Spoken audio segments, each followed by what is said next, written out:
아멘. 감사합니다. 오늘 성가대가 메시지 결론을 말씀을 해주셨습니다. 하나님 말씀 로마서 1장 16절부터 32절까지 말씀입니다. 로마서 1장 16절부터 32절까지 함께 봉독하겠습니다. 내가 복음을 부끄러워하지 아니하노니 이 복음은 모든 믿는 자에게 구원을 주시는 하나님의 능력이 됨이라. 먼저는 유대인에게요 그리고 헬라인에게로다. 복음에는 하나님의 의가 나타나서 믿음으로 믿음에 이르게 하나니 기록된 바 오직 의인은 믿음으로 말미암아 살리라 함과 같으니라. 하나님의 진노가 불의로 진리를 막는 사람들의 모든 경건하지 않음과 불의에 대하여 하늘로부터 나타나나니 이는 하나님을 알만한 것이 그들 속에 보임이라. 하나님께서 이를 그들에게 보이셨느니라. 창세로부터 그의 보이지 아니하는 것들 곧 그의 영원하신 능력과 신성이 그가 만드신 만물에 분명히 보여 알려졌나니 그러므로 그들이 핑계하지 못할지니라.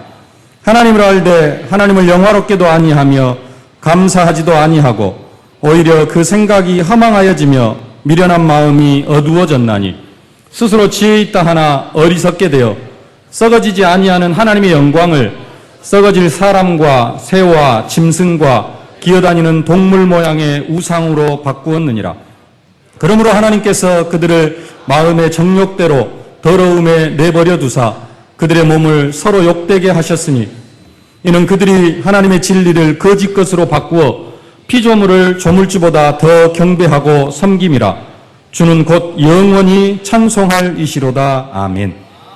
이 때문에 하나님께서 그들을 부끄러운 욕심에 내어버려 두셨으니 곧 그들의 여자들도 순리대로 쓸 것을 바꾸어 영리로 쓰며 그와 같이 남자들도 순리대로 여자 쓰기를 버리고 서로 향하여 음욕이 불릴 듯하며 남자가 남자와 더불어 부끄러운 일을 행하여 그들의 그릇됨에 상당한 보응을 그들 자신이 받았느니라. 또한 그들이 마음에 하나님 두기를 싫어하며 하나님께서 그들을 그 상실한 마음대로 내버려 두사 합당하지 못한 일을 하게 하셨으니 곧 모든 불의, 추악, 탐욕, 악의가 가득한 자요 시기, 살인, 분쟁, 사기, 악독이 가득한 자요 수근수근하는 자요 비방하는 자요 하나님께서 미워하시는 자요 능욕하는 자요 교만한 자요 자랑하는 자요 악을 도모하는 자요 부모를 거역하는 자요 우매한 자요 배약하는 자요 무정한 자요 무자비한 자라. 그들이 이 같은 일을 행하는 자는 사형에 해당한다고 하나님께서 정하심을 알고도 자기들만 행할 뿐 아니라 또한 그런 일을 행하는 자들을 옳다 하느니라. 아멘. 복음은 하나님의 능력입니다. 복음은 모든 믿는 자들에게 구원을 주시는 하나님의 능력입니다. 다시 말하면 십자가와 부활은 모든 믿는 자에게 구원을 주시는 하나님의 능력입니다. 나 한 사람 구원하는 것, 우리들 구원하는 것이 그 일에 얼마나 큰 그러한 힘이 들어간다고 그 구원을 이야기를 하면서 하나님의 능력이라고 말씀하시는가? 천지만물을 엿새 동안 말씀으로 창조하신 그 하나님이 나 한 사람 구원하는 것은 쉽지 않겠는가? 이렇게 생각할 수 있습니다. 나를 구원하신 것이 나를 저주와 재앙 가운데서 운명과 팔자에서 구원하는 것이 얼마나 그렇게 큰 일이겠는가 이렇게 생각할 수 있습니다.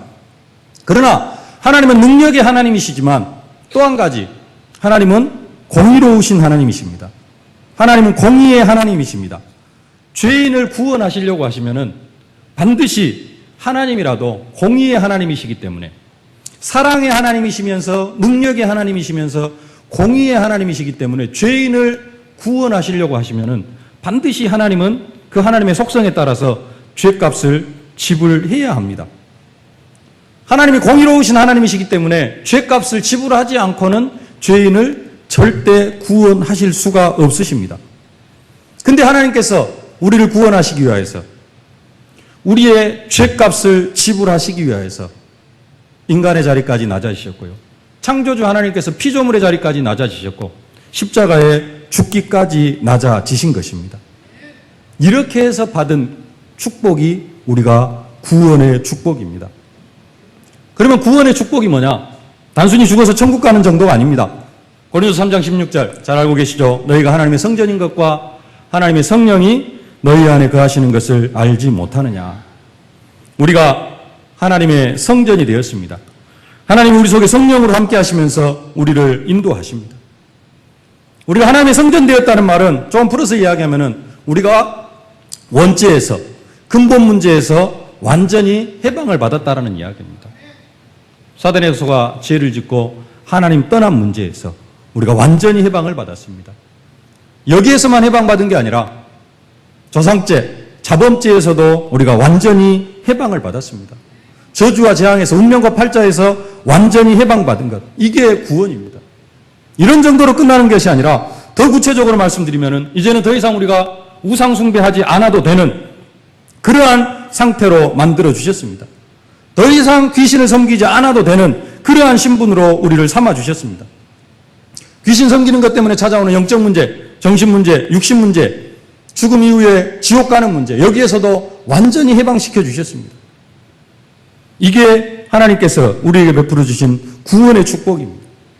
이런 정도로 끝나는 게 아니라 문제에서만 해방시켜 주시는 것으로 끝나는 것이 아니라 하나님이 우리를 성전 삼고 우리와 영원히 함께 하시면서 우리의 삶을 세밀하게 인도하십니다. 우리가 예수 이름으로 기도할 때 우리 기도에 응답해 주시는 것은 당연하고요. 우리가 힘이 없어서, 우리가 영적인 힘이 없어서 기도하지 못할 때 성령께서 우리 안에서 말할 수 없는 탄식으로 우리를 위하여 친히 간구하신다고 그렇게 말씀합니다. 로마서 8장 26절 이와 같이 성령도 우리 연약함을 도우시나니 우리가 마땅히 빌 바를 알지 못하나 오직 성령이 말할 수 없는 탄식으로 우리를 위하여 친히 간구하시느니라. 이게 구원의 축복입니다. 더 나아가서 우리가 가는 곳곳마다 천군 천사가 동원되어지고 흑암의 세력이 결박이 되어집니다. 우리를 천국까지 인도하실 뿐만 아니라 이 땅에서 천국의 축복을 누리게 하십니다. 나만 이 땅에서 천국의 축복을 누리게 하는 것으로 끝나는 것이 아니라 나를 통하여서 복음을 받는 모든 사람들이 함께 이 땅에서 천국의 축복을 누리게 하십니다. 이게 우리가 받은 구원의 축복입니다. 우리에게 이런 엄청난 구원의 축복을 누리게 하시는 것이 곧 하나님의 능력이라는 것입니다. 이 능력이 어디에 있냐? 복음 안에 있다. 그래서 이 복음은 모든 믿는 자들에게 구원을 주시는 하나님의 능력이라 이렇게 말씀을 합니다. 우리가 이 엄청난 하나님의 능력, 구원의 축복을 사실적으로 누리려고 하면은 또 이 축복을 사실적으로 받으려고 하면은 우리는 그냥 받은 것처럼 보여집니다만은 하나의 거치는 단계가 있습니다. 그게 뭐냐? 하나님의 의가, 하나님의 공의가 우리에게 전가가 되어져야 됩니다. 로마서 1장 17절의 말씀대로 한다면은 하나님의 의가 나타나야 됩니다. 누구에게 나타나야 되느냐? 우리에게 나타나야 됩니다. 그런데 그 하나님의 의가 어떻게 우리에게 나타나느냐? 하나님이 우리를 의롭다고 칭해 주셔야 되는데 언제 하나님께서 우리를 의롭다고 칭해 주시느냐? 이 이야기입니다. 그게 언제요? 복음에는 하나님의 의가 나타나서 믿음으로 믿음에 이르게 하나니, 믿음으로 믿음에 이르게 하나니. 좀 풀어서 이야기하면은 믿음에서 믿음으로만 하나님의 의가 나타난다 그렇게 말씀합니다. 다른 성경을 보면, 영어 성경 다른 성경 처음부터 끝까지 믿음으로만, 그래서 오직 믿음으로만 하나님의 의가 나타난다. 오직 믿음으로만 하나님의 의가 우리에게 전가되어진다는 것입니다. 하나님의 의가 우리에게 전가되어질 때 그때 우리가 이 구원의 축복을 삶의 현장 속에서 사실적으로 누리게 되어진다는 것입니다. 그렇기 때문에 오직 의인은 믿음으로 말미암아 살리라 함과 같으니라.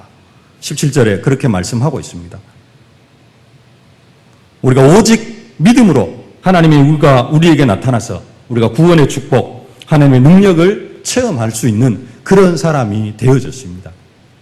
그래서 오늘 메시지 제목이 주보에는 믿음으로만 나타나는 하나님의 의 그랬는데요. 제목이 길면은 너무 힘들 것 같아서 가능하면 제목을 짧게 하려고 하다가 오직을 빼먹었습니다. 바꾸시길 바랍니다. 오직 믿음으로만 나타나는 하나님의 의. 오직 믿음으로만 하나님의 의가 우리에게 전가되어지고 오직 믿음으로만 우리가 구원의 축복을 사실적으로 누리게 되어집니다. 그런데 우리가 이 엄청난 구원의 은혜를 값없이 그냥 단순하게 믿음으로 은혜로 받다가 보니까 이 구원의 축복이 얼마나 큰 것인가를 잘 모르고 살아갈 때가 너무나 많습니다. 그리고 이 축복을 잘 누리지도 못합니다. 그래서 지난주 인터넷에 올라온 기사, 사건을 하나 소개해 드리려고 합니다. 3년 전에 영국에서 어느 도둑이 런던 유스턴역 근처에서 그 샌드위치를 먹고 있는 우리 한국인 김민진 씨라는 그 바이올리니스트의 바이올린을 살짝 훔쳤습니다. 3년 전에 훔쳤어요. 그런데 이 도둑이 3년 만에 붙잡혔고, 그 바이올린을 잃어버린 김민진 씨는 3년 만에 잃어버린 바이올린을 되찾았다고 합니다. 근데 이 바이올리니스트가 바이올린을 찾게 된 경위가 좀 재미있습니다. 이 절도범이 길거리에서 그렇게 샌드위치를 먹고 있는 그런 사람이 바이올린을 훔쳤기 때문에 아마도 이 바이올린의 가치를 잘 몰랐나 봅니다. 그래가지고 한쪽 구석에 처박아 놨다가 3년 만에 이것을 이제 처분하려고, 경매 처분하려고 인터넷에다가 올렸어요. 얼마에 올렸느냐? 100파운드. 우리나라 돈으로 17만 원에 판매합니다라고 이렇게 인터넷 사이트에다가 올렸습니다. 근데 이게 실수였습니다. 길거리에서 샌드위치를 먹고 있던 그 바이올리니스트가 들고 있던 이 바이올린이 어떤 바이올린이냐? 무려 역사가 300년이 넘는 1696년에 제작된 것이라는 겁니다. 단순하게 제작된 것이 아니라 그 당시에 바이올린을 가장 잘 만드는 최고의 바이올린 제작자인 안토니오 스트라디바리가 제작한 것이라고 합니다. 그래서 이 바이올린의 시가가, 지금 시가가 얼마냐? 무려 120만 파운드, 우리나라 돈으로 20억 5천만 원이나 된다고 합니다. 20억짜리 바이올린을 주워가지고 도둑질을 해가지고 17만 원에 팔려고 인터넷에 올린 것입니다. 이 한국인 바이올리니스트 이 김민진 씨는 16살 때 영국 왕립음악원에 최연소 장학생으로 입학을 했고 지금 유럽에서 엄청난 그런 활동을 하고 있는 그런 바이올리니스트라고 합니다. 근데 이분이 2000년에, 지금부터 한 13년 전에 이 바이올린을 75만 파운드, 그러니까 약 12억 8천만 원을 주고 그 당시에 이렇게 구입을 했다고 합니다. 근데 그것을 잃어버렸어요. 도둑을 맞은 겁니다. 근데 이 도둑은 그 바이올린의 가치를 전혀 모르는 겁니다. 17만 원짜리 새로 산 조그마한 것은, 가치도 없는 그런 것은 깨끗합니다. 근데 300년이나 됐으니까 어쩌겠습니까? 조금 낡기도 하고. 전문가가 아니면 모르죠. 별로 가치도 없겠구나. 그래서 좋은 바이올린도 아니겠지 하면서 거의 그냥 중고 가격으로, 아주 안 좋은 그런 바이올린의 그런 중고 가격으로. 우리 지금 랩런트들이 점심시간, 오후 시간에 지금 바이올린 연습하고 있는데요. 연습용으로 쓰는 바이올린이 한 10만 원, 15만 원 막 이렇게 하나 봐요. 그런 가격으로 판매를 한 것입니다. 그러다가 이제 인터넷에 이게 올라오니까 바이올린을 아는 사람들은 다 알잖아요. 그래서 이 도둑이 붙잡혔다고 합니다. 이 사건을 들으면서 혹시 우리가 20억 원짜리 바이올린을 17만 원의 가치로 알고 17만 원에 팔아치우려고 하는 그 절도범처럼 20억과는 비교도 안 되는 우리가 받은 구원의 축복, 우리가 받은 구원의 축복이 20억과 비교가 되겠습니까? 여러분의 생명을 20억과 바꾼다고 한다면 바꾸시겠습니까? 우리가 받은 구원의 축복은 20억과는 아예 비교가 안 됩니다. 근데 이 축복을 우리가 은혜로 값없이 그냥 단순하게 믿음으로 받았는데 그 믿음도 하나님께서 선물로 주신 것입니다. 다른 사람들은 믿고 싶어도 못 믿고 그러는데 하나님께서 그냥 나에게 그 믿음을 선물로 주셨습니다. 그래가지고 어떤 대가도 지불하지 않고 오직 믿음으로만 이 엄청난 구원의 축복을 받다가 보니까 그 구원의 축복을, 그 구원의 가치를 바로 알지 못하고 17만 원 정도는 아니라 할지라도 그것에 진짜 복음의 가치와는 비교가 안 되는 그러한 수준으로 우리가 받은 구원의 축복, 복음의 가치를 혹시 폄하하고 있지는 않는지 그런 생각을 해봤습니다. 우리는 복음의 가치를 바로 알아야 될 줄로 믿습니다. 복음의 가치를 바로 알기 위해서 사도 바울은 18절부터 말씀을 하고 있습니다. 무슨 말씀을 하시느냐? 인간의 죄악에 대해서 자세하게 설명을 하고 있습니다. 우리가 어떤 상태에서 구원을 받았는가? 우리가 어떤 상태에 있었는데 그 상태에서 하나님께서 우리를 구원해 주셨는지를 바로 알라라는 것입니다. 그래서 18절부터 인간의 죄악에 대해서 쭉 이야기를 하고 있습니다. 로마서의 주제는 한마디로 이신칭의입니다. 오직 믿음으로만 의롭게 되어진다. 우리가 오직 믿음으로만 구원을 받을 수 있다는 것을 이야기를 하고 있습니다. 오직 믿음으로만 하나님의 의를 덧입을 수 있다. 이것을 말하고 있는데 이것을 강조하기 위해서 사도 바울은 로마서에서 인간의 죄악상에 대해서 쭉 아주 자세하게 설명을 하고 있습니다. 그 인간의 죄악상이 오늘 본문 18절부터 1장에만 나타나는 것이 아니라 2장, 3장 마지막까지 걸쳐서 아주 구체적으로 나타나 있습니다. 오늘 1장에서는 이방인의 죄악에 대해서, 그리고 2장에서는 유대인의 죄를 구체적으로 지적하고 있고요. 3장에서는 전 인류의 죄를 이렇게 설명을 하고 있습니다. 바울은 인간이 하나님의 말씀에 불순종하는 죄를 지었고 한 사람의 불순종이 모든 사람에게 전가되는 결과를 초래했다.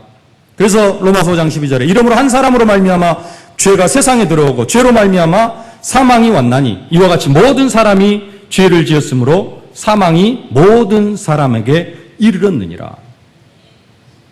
이처럼 죄를 지은 인간이 이 세상을 살아가려고 하면은 정말로 하나님이 지으신 그 목적을 따라서 우리가 이 세상을 살아가려고 하면은 우리가 하나님의 형상을 회복해야 되고 그 하나님의 형상을 회복하려면은 하나님의 의를 덧입어야 되는데 그 하나님의 의를 덧입는 방법이 오직 믿음이라는 것을 설명을 하고 있습니다.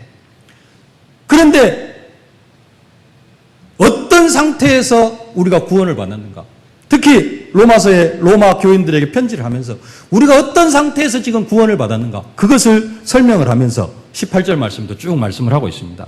그래서 첫 번째로 생각해야 될 것, 범죄한 인간의 모습입니다. 첫 번째 대지가 범죄한 인간의 모습입니다. 범죄한 인간의 모습은 지금 세상 사람들의 모습이기도 하고요. 또 한편으로는 구원받기 전에 우리의 모습이기도 합니다. 또 오늘 본문에 나오는 범죄한 인간의 모습은 바울이 로마서를 기록할 당시에 그 당시 사람들의 문제, 그 당시 사람들의 죄악만은 아닙니다. 하나님 떠난 지금 현 시대의 모습이고 우리가 구원받기 전 상태, 그 우리의 모습이라는 것입니다. 하나님께서 인간을 만드실 때 하나님의 형상으로 만드셨습니다. 다시 말하면 영적인 존재로 만드셔서 하나님과 함께 살 때만 참된 행복을 누리도록 만드셨습니다. 하나님은 떠나면 불행하도록 만들어 놓으셨습니다. 다시 말하면 하나님을 알도록 만들어 놓으셨다는 것입니다. 하나님에 대한 지식을 우리에게 심겨주셨다는 것입니다. 그래서 17절 말씀합니다. 19절 말씀합니다. 19절 함께 봉독하겠습니다. 이는 하나님을 알 만한 것이 그들 속에 보임이라. 하나님께서 이를 그들에게 보이셨느니라. 하나님을 알 만한 것들을, 하나님을 알 수 있도록 우리 속에다가 심겨 놓으셨습니다. 그래서 사람들이 급한 일이 생기면 누구를 찾습니까? 하나님을 찾게 되어져 있습니다. 불신자들도 하나님을 찾도록 만들어 놨습니다. 그게 하나님을 알 만한 것들이 그들 속에 보임이라는 그런 말씀입니다. 우리 속에다가만 하나님을 알 만한 것을 만들어 놓은 것이 아니고 세상 속에다가도 하나님을 알 수 있도록, 세상을 바라보면서도 하나님 계신 것을 알 수 있도록 그렇게 만들어 놓으셨다는 것입니다. 20절 말씀 함께 봉독하겠습니다. 창세로부터 그의 보이지 아니하는 것들, 곧 그의 영원하신 능력과 신성이 그가 만드신 만물에 분명히 보여 알려졌나니 그러므로 그들이 핑계하지 못할지니라. 창세로부터 그의 보이지 아니하는 것들, 보이지 아니하는 것들이 뭡니까? 하나님의 영원하신 능력과 신성을 어디에다가도요? 만드신 만물에 분명히 보여 알려졌나니. 이 세상을 보면서도 하나님의 능력과 하나님의 신성을 알 수 있도록 하나님께서 이 세상을 그렇게 만들어 놓으셨다는 것입니다. 그래서 나는 하나님을 몰랐습니다라고 핑계할 수 없도록, 핑계치 못하도록 하나님께서 이 세상 질서를 만들어 놓으셨다는 겁니다. 그런데 문제가 되는 것은 하나님을 떠난 인간이 하나님을 떠나가지고 하나님의 섭리를 거스려 하나님의 창조 질서를 파괴하는 것입니다. 하나님 떠난 인간이 점점 교만해가지고 자신들의 삶을 하나님으로부터 분리시키기를 시작해 나갑니다. 범죄한 인간이 머리로는 하나님을 신이라고, 하나님을 하나님이라고 이해는 하지만 그들의 마음으로는 하나님을 경외하지 않고 오히려 하나님이 없는 것처럼 살아갑니다.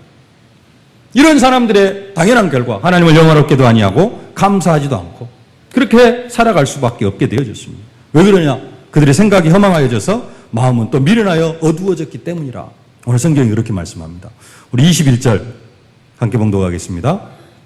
하나님을 알되 하나님을 영화롭게도 아니하며 감사하지도 아니하고 오히려 그 생각이 허망하여지며 미련한 마음이 어두워졌나니. 사람의 생각이 이처럼 허망하여지고 미련하여지고 어두워지다가 보니까 결국 스스로 지혜 있다고는 하지만은 더 어리석은 자가 되어져 가지고 이제는 정복하고 다스려야 될 그러한 피조물들을 섬기기를 시작을 합니다. 하나님께 정복하고 다스리라고 주신 이 피조 세계, 이 세상 것들을 이제는 신들로 섬기는 그러한 일들이 일어나기를 시작을 합니다. 그래서 그들 앞에 절하고 그들을 섬기는 정도로까지 영적으로 무지한 사람들이 되어집니다. 하나님의 영광을 썩어질 사람과 새와 짐승과 기어다니는 동물의 모양의 우상으로 바꾸어 버리는 그러한 일들이 일어납니다. 22절, 23절 함께 봉독하겠습니다. 스스로 지혜 있다 하나 어리석게 되어 썩어지지 않는 하나님의 영광을 썩어질 사람과 새와 짐승과 기어다니는 동물 모양의 우상으로 바꾸었느니라. 시대를 막론하고 하나님을 떠날 인간의 가장 큰 문제는 뭐냐? 우상 숭배입니다. 하나님을 떠난 인간은 우상을 숭배할 수밖에 없습니다. 왜냐? 인간의 본성이 뭐냐? 인간의 본성은 하나님께서 하나님을 찾도록 만들어 놓으셨습니다. 그래서 모든 인간은 뭐하게 되어져 있느냐? 신을 찾게 되어져 있습니다. 하나님을 찾게 되어져 있습니다.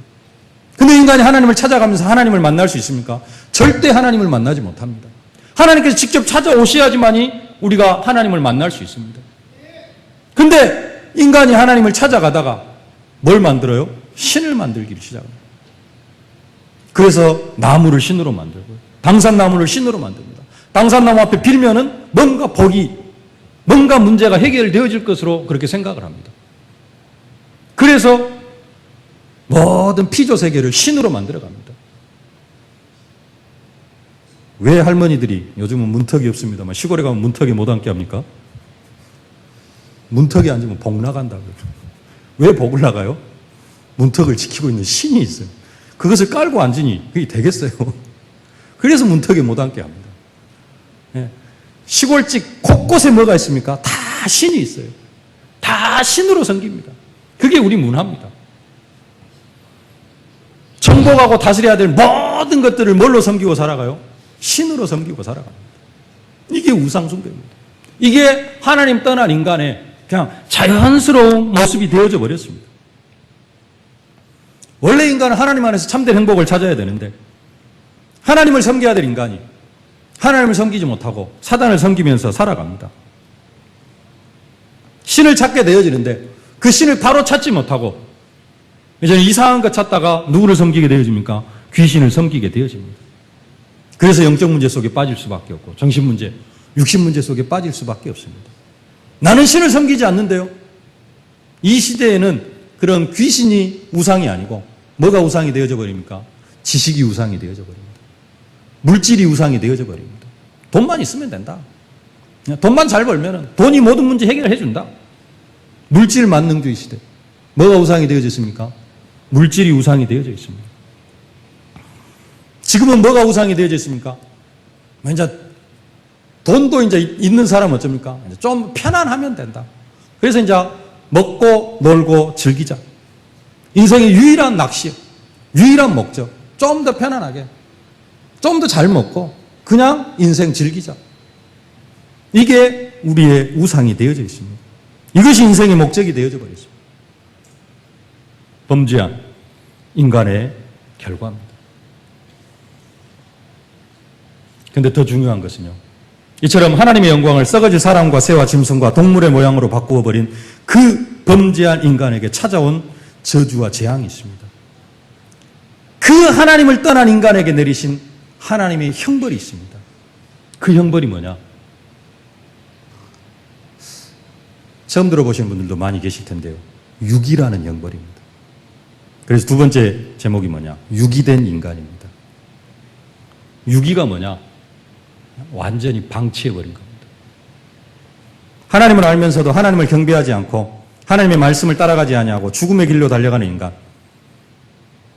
그 인간에 대한 하나님의 형벌은 인간 스스로 범하는 그러한 죄악 속에다가 그대로 방치해둬 버리는 것입니다. 범죄한 인간으로 하여금 회개할 기회를 갖도록 하나님께서 회개할 수 있는 기회를 주시는 것이 아니라, 그래서 회개할 수 있도록 오래 참고 기다리시는 것이 아니라 하나님께서 그들을 완전히 포기해 버리신 겁니다. 그래서 그냥 그 멸망 가운데 살아가도록 방치하는 것, 그게 뭐냐? 유기입니다. 신학적인 용어인데요. 그 내용이 어디에 나와 있느냐? 24절, 25절에 나와 있습니다. 함께 봉독하겠습니다. 그러므로 하나님께서 그들을 마음의 정욕대로 더러움에 내버려 두사 그들의 몸을 서로 욕되게 하셨으니 이는 그들이 하나님의 진리를 거짓 것으로 바꾸어 피조물을 조물주보다 더 경배하고 섬김이라. 주는 곧 영원히 찬송할 이시로다. 아멘. 뭐한 겁니까? 그들을 마음의 정욕대로 더러움에 내버려 두사. 회개할 기회를 아예 주지 않으시는 겁니다. 28절에도 말씀합니다. 28절 함께 봉독하겠습니다. 또한 그들이 마음에 하나님 두기를 싫어하며 하나님께서 그들을 그 상실한 마음대로 내버려 두사 합당하지 못한 일을 하게 하셨으니. 상실한 마음대로 그냥 내버려 두었습니다. 이들에게는 뭐가 없어요? 구원의 기회가 없습니다. 유기된 사람은 절대 구원의 축복을 누리지 못합니다.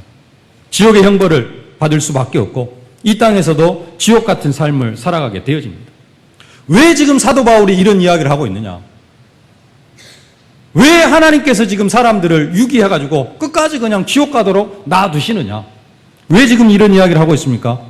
인간의 행위로는 절대 하나님의 의를 덧입을 수 없음을 강조하기 위해서 지금 이것을 말씀하고 있는 것입니다.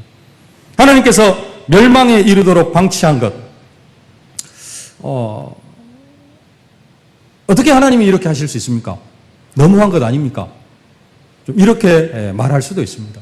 그러나 하나님 떠난 모든 인간은 그 죄의 삭은 뭐예요?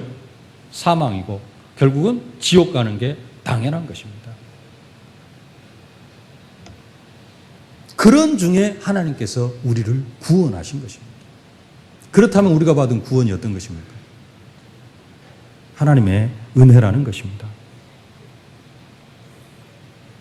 하나님께서 우리에게, 우리도 사실은 유기되어져야지 마땅한데, 우리도 사실은 영원한 지옥의 형벌을 받아야지 마땅한데, 그렇게 되어지는 것이 당연한데 하나님께서 그 중에 우리를 택해 주셨다라는 것입니다.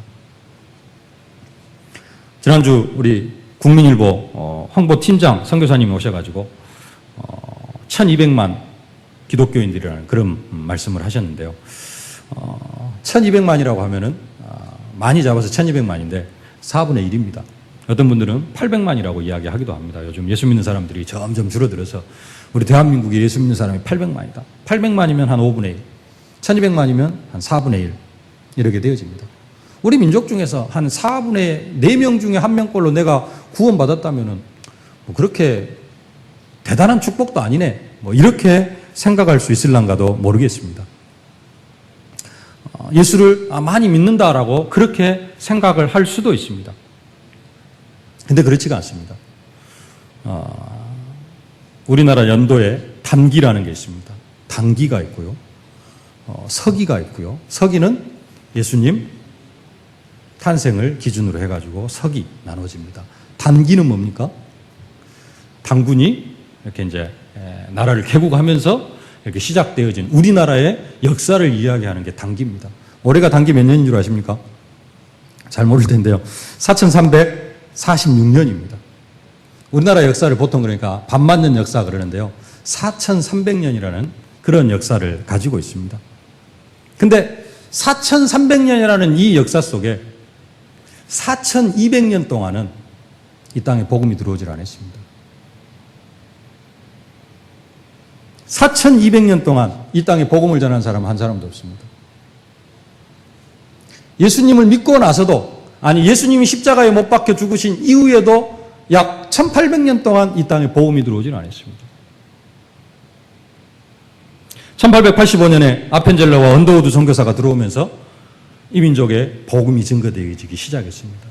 그때부터 하나님 앞에 구원받는 사람이 생겨나기를 시작을 했습니다.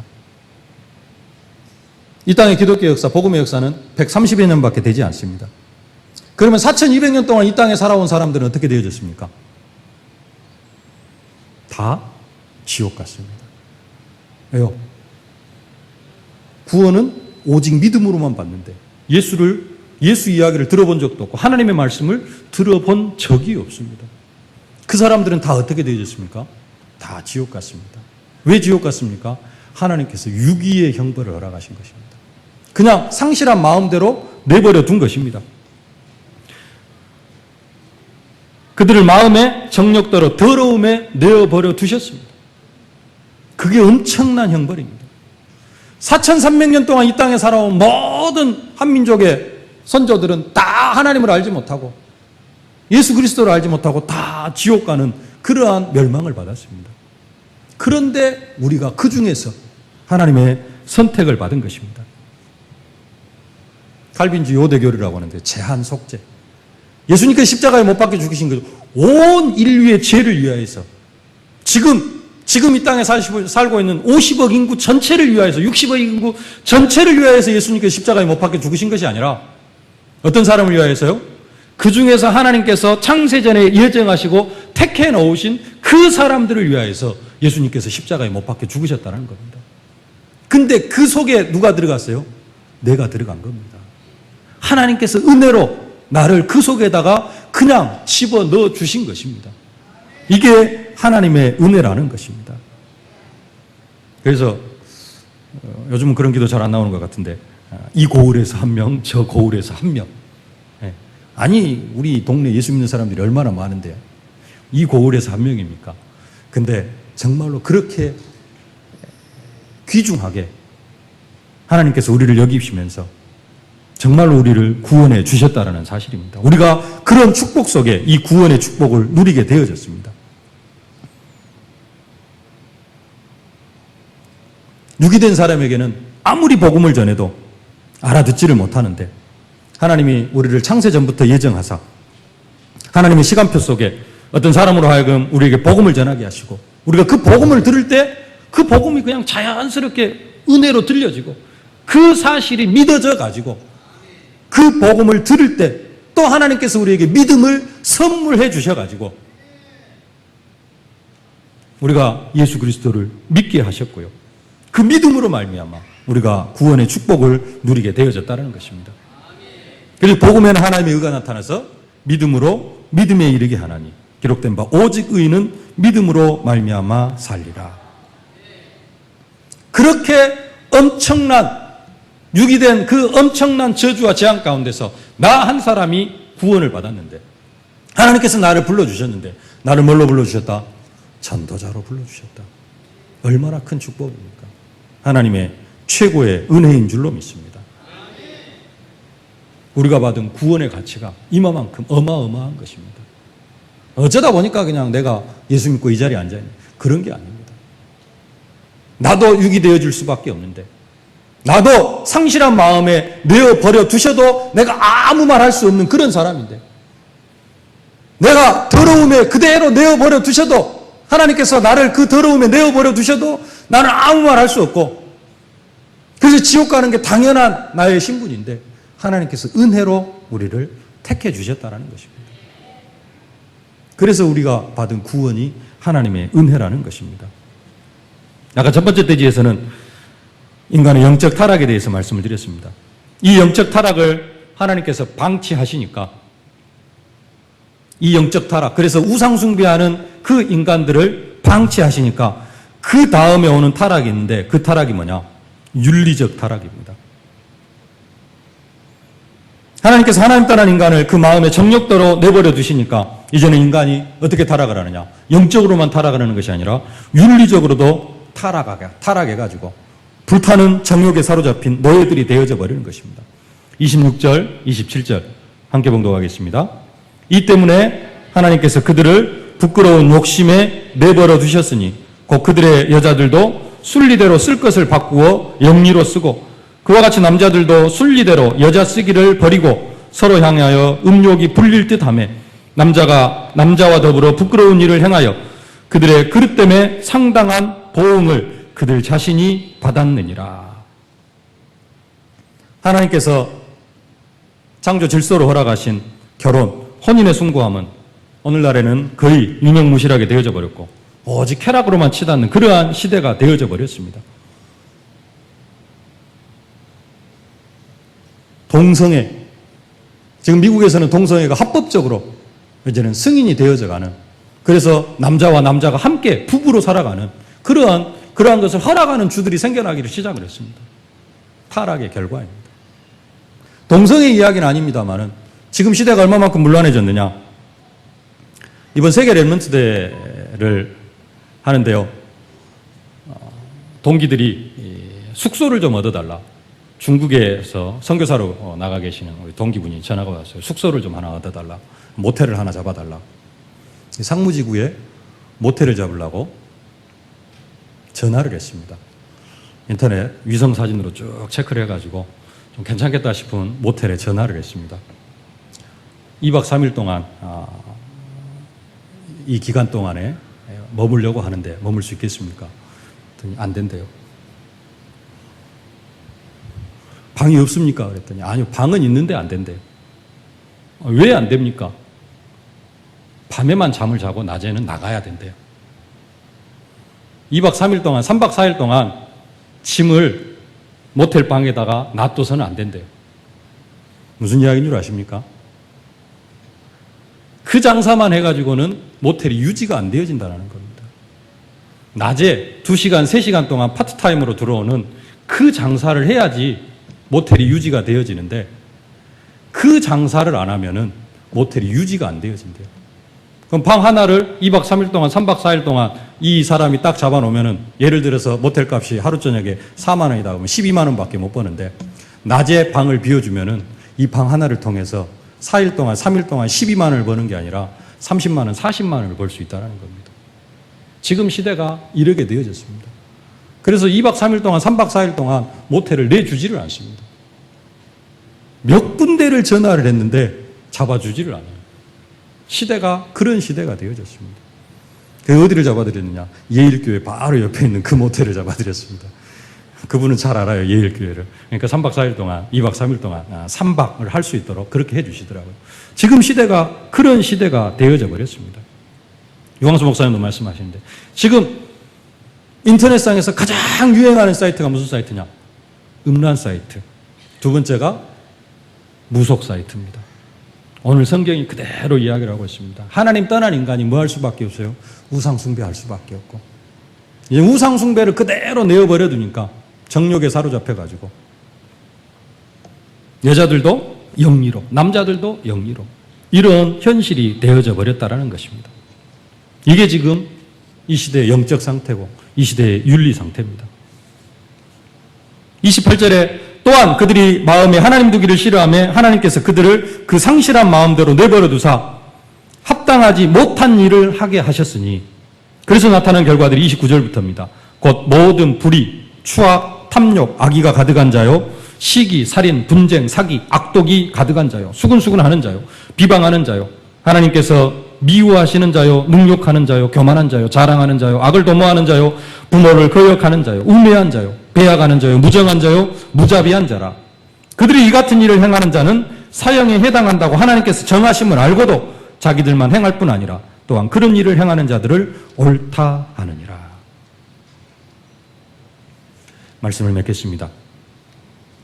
오늘 본문은 하나님께서 마음의 정욕대로 내버려 두신, 또 상실한 마음대로 내버려 두신 유기하신 사람들에 대한 이야기입니다.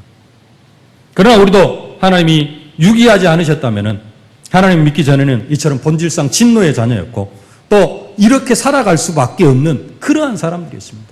그래서 로마서 5장 8절에 이렇게 말씀합니다. 모든 사람이 죄를 범하였음에 하나님의 영광에 이르지 못하더니. 이게 우리의 모습이었습니다. 그런데 아까 제가 말씀드렸죠. 이 범죄의 실상이 어디까지 기록이 되어 있다? 3장까지 기록되어 있다. 그러나 이것의 결론은 뭐냐? 왜 이런 이야기를 하느냐? 로마 3장 23절입니다. 모든 사람이 죄를 범하였음에 하나님의 영광에 이르지 못하더니. 우리가 여기에 포함되어진 사람이었는데요. 그런데 하나님께서 은혜로 우리를 구원해 주셨다는 것입니다. 믿음을 선물해 주셨다는 겁니다. 로마 3장 24절 결론입니다. 그리스도 예수 안에 있는 속량으로 말미암아 하나님의 은혜로 값없이 의롭다 하심을 얻은 자 되었느니라. 우리가 값없이 하나님의 은혜로 의롭다 하심을 얻은 자가 되었느니라. 로마서 1장 17절 말씀과 같은 말씀이죠. 복음에는 하나님의 의가 나타나서 믿음으로 믿음에 이르게 하나니. 오직 믿음으로만 하나님의 의가 우리에게 나타나게 되어졌다.